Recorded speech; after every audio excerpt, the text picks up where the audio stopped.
1 minus root s the whole square upon s square. I'll take the question here, copy it here. ये question दिया है. We can't directly inverse it. सबसे पहले हम ये square वाला ब्रैकेट ओपन करना है. स्क्वायर ब्रैकेट ओपन करने के लिए numerator first of all Laplace inverse of numerator will be opened in the form of a square minus 2ab plus b square. मैं फॉर्मूला के हिसाब से लिखता हूँ. It is going to be 1 square minus 2 into 1 into root s. I'll have to take root from here. 2 into root s. Then plus root s again, the whole square. See what I have written is a square minus 2ab plus b square. और denominator जो है ना वो s square का भी square हो जाएगा. That is s raised to 4. The numerator what I have done is it is a minus b the whole square formula. If you want I'll write it here. A minus b the whole square's formula. A minus b the whole square which is equal to a square minus 2ab plus b square. बहुत famous है, हम लोग सबको पता होता है. मैंने वही यहाँ पर यूज किया हुआ है. A square minus 2ab plus b square. The a value is 1. तो ऐसी I did 1 square a square.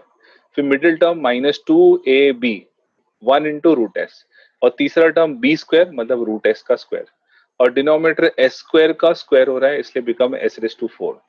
So I have done that here a square minus 2ab plus b square. अब नेक्स्ट स्टेप पर मैं इसको numerator को और simplify करूंगा. 1 square minus 2 into 1 into root s ये क्या सॉल्व हो रहा है? Let us simplify. We get Laplace inverse of in the numerator now 1 square तो 1 रह जाएगा माइनस 2 into root s वो वापस हम लोग लिख लेते हैं 2 root s. After that root s का स्क्वायर करेंगे ना तो रूट और स्क्वायर कैंसिल होकर सिर्फ s बच जाता है and denominator remaining same s raised to 4. तो हमने सिंप्लीफाई कर दिया. 1 स्क्वायर का 1, 2 into 1 into root s become 2 root s और रूट s का स्क्वायर होकर वो सिर्फ s हो गया. What next step we should do is अब हमें काम है कि s raised to 4 को सेपरेट करना है सबके लिए अलग अलग s raised to 4. पहले तो 1 upon s raised to 4 minus 2 into अब जरा मुझे ना रूट s को चेंज करना है. मैं रूट s की बजाय इसको लिखता हूँ s raised to half. Root power का मतलब रेस टू हाफ होता है. कन्वीनियंस ऑफ सिंप्लीफिकेशन के लिए मैंने इसको s raised to हाफ कर दिया और तीसरा टर्म तो s ही है s raised to 4. तो रिमेंबर दैट रूट का मतलब पावर हाफ होता है. तो आई हैव डन दैट कि रूट का पावर मैंने हाफ पावर कर दिया और मैंने हर एक्सप्रेशन को divide by s raised to 4 divide by s raised to 4 divide by s raised to 4 so that in the next step अब अगर कहीं s कैंसिल हो रहा होगा तो आई कैंसिल इट आउट. जैसे फर्स्ट टर्म में तो कोई कैंसिलेशन नहीं. It is 1 upon s raised to 4 minus 2 into now the next term यहाँ कुछ कैंसिलेशन हो रहा है. What does it cancel and become half and 4 का जब कैंसिलेशन करते हैं कैंसिलेशन कैसे होगा? यहाँ powers to power subtract each other. इसका डिनोमिनेटर में आ जाएगा 4 minus half. It will become 4 minus half in the denominator and s upon s raised to 4 हो जाएगा 1 अपॉन s क्यूब. ये 4 माइनस हाफ का कॉन्सेप्ट समझा? कैसे देखें? a raised to m upon a raised to n अगर होता है तो आप उसको a raised to m को डिनोमिनेटर में ले सकते हो. You have to subtract their powers. n is already in the denominator. m ऊपर से नीचे आ रहा है इसलिए माइनस m हो जाएगा. I want to keep 1 in the numerator. मैंने ऊपर से नीचे ले लिया. अच्छा इसी को हम लोग ऐसे भी कर सकते हैं. If I want to bring everything in the numerator, तो m already numerator में, n नीचे से ऊपर जा रहा है तो m minus n हो जाएगा. See both ways can be written. If I take a raised to n in the numerator, it will become in the power minus n. If I take a raised to m in the denominator, it will become in the denominator power minus m. तो हमने अगर नीचे shift करना है तो minus हो जाएगा या नीचे से ऊपर शिफ्ट करना है तो माइनस हो जाएगा. तो यहाँ भी मैंने क्या किया? रेस टू हाफ था, रेस टू हाफ को ऊपर से नीचे लाया तो पावर नीचे जाकर 4 माइनस हाफ हो गया. 4 वाज ऑलरेडी देयर, ऊपर से हाफ नीचे आ गया तो रेस टू माइनस हाफ हो गया. We have to simplify 4 minus half. 4 minus half होके कितना नंबर बनता है? तो we have Laplace inverse 1 upon s raised to 4 remaining same minus 2 into 1 upon ये बन जाएगा 4 माइनस हाफ होके आई गेस 7/2 और plus 1 upon s cube has remain same. तो ये एक्सप्रेशन अब तीन अलग अलग बन गए.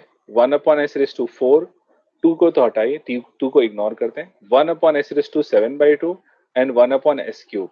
तो what are there going to be inverses? पहला वाला inverse 1 upon s raised to 4 का इनवर्स होगा t cube upon 3 factorial, t raise to 3 upon 3 factorial, t raise to n minus 1 upon n minus 1 factorial. लेकिन नीचे वाला middle वाले में t raise to सबसे पहले n माइनस 1, 7/2 को जब -1 करेंगे तो बन जाता है 5/2। और डिनोमिनेटर में अभी फैक्टोरियल यूज नहीं कर सकते, you will have to use gamma function. यहाँ पर आपको गामा फंक्शन यूज करना पड़ेगा और गामा n ही होता है, मतलब गामा 7/2 ही रहेगा। Please remember the formula. Formula के अंदर अगर आपके पास बुक में लिखा हुआ है, look at the formula. Formula के दोनों numerators t raise to n minus 1 है, लेकिन डिनोमिनेटर में फर्क है। फैक्टोरियल के टाइम पर n माइनस 1 फैक्टोरियल यूज करते हैं और गामा के टाइम पर गामा n ही होता है। सो हियर जैसे 1 अपॉन s रेज टू 4 है, पहले तो 4 माइनस 1 न्यूमरेटर में हो गया t रेज टू 3, जितना ऊपर पावर है उतना ही फैक्टोरियल होता है। वैसे ही 7/2 के केस में ऊपर न्यूमरेटर में 7/2 माइनस 1 से 5/2 हुआ, लेकिन जितना पावर है उतना ही गामा नहीं होता है, जितना पावर है उतना ही गामा नहीं होता है। s रेज टू पावर जितना है उतना गामा होता है। ये वाले केस में t पावर जितना है उतना फैक्टोरियल होता है, और गामा वाले केस में जितना s का पावर है उतना गामा फंक्शन होता है। जैसे when writing 1 upon s cube you should write t square n upon 2 factorial. तो फैक्टोरियल वाले केस में तो जितना t का पावर है उतना ही फैक्टोरियल है, बट गामा वाले केस में जितना t का पावर है उतना गामा नहीं लिखते हैं, वो गामा n होता है। That is you have to go back to the whatever the power was given. तो गामा फंक्शन अब यूज करेंगे जब भी हम लोग को यहाँ पर ये फ्रैक्शन केस आ जाए। इसकी वैल्यू सिंप्लीफाई करते हैं। टी क्यूब अपॉन 3 फैक्टोरियल तो 6 हो जाता है, -2 into T raise to 5/2, you do nothing about it. लेकिन डिनोमिनेटर जो गामा 7/2 है उसको सॉल्व कैसे करते हैं समझते हैं। 7/2 पे एक माइनस करना है, 7/2 माइनस 1, 7/2 माइनस 1 करते हैं तो बन जाता है 5/2। फिर 5/2 पर भी एक माइनस करना है, 5/2 पे माइनस करते हैं तो बन जाता है 3/2। फिर 3/2 पर भी पे एक -1 करना है, बन जाएगा 1/2।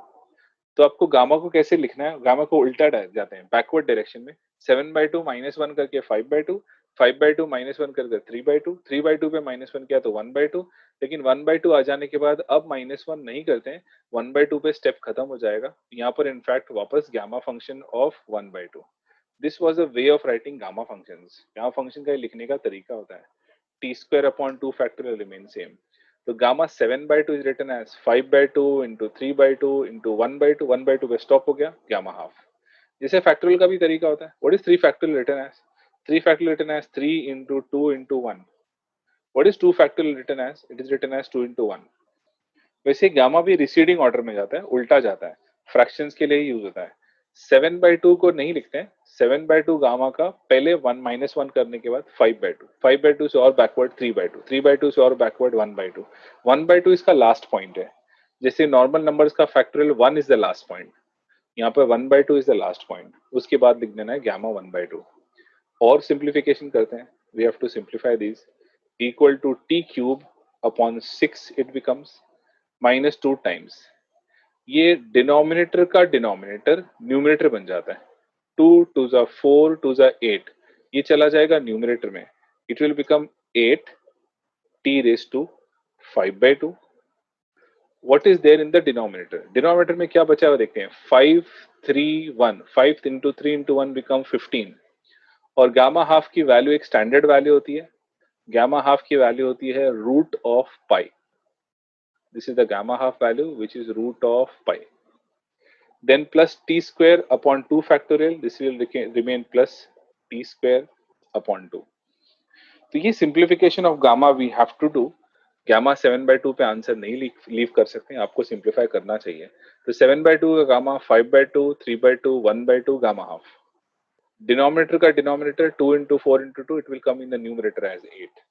और 5 into 3 into 1 that will become 15। और गामा हाफ की वैल्यू हो जाती है root pi. This way the answer can be written, हाँ 2 8 जा 16 वो भी कर सकते हैं, and that becomes our answer.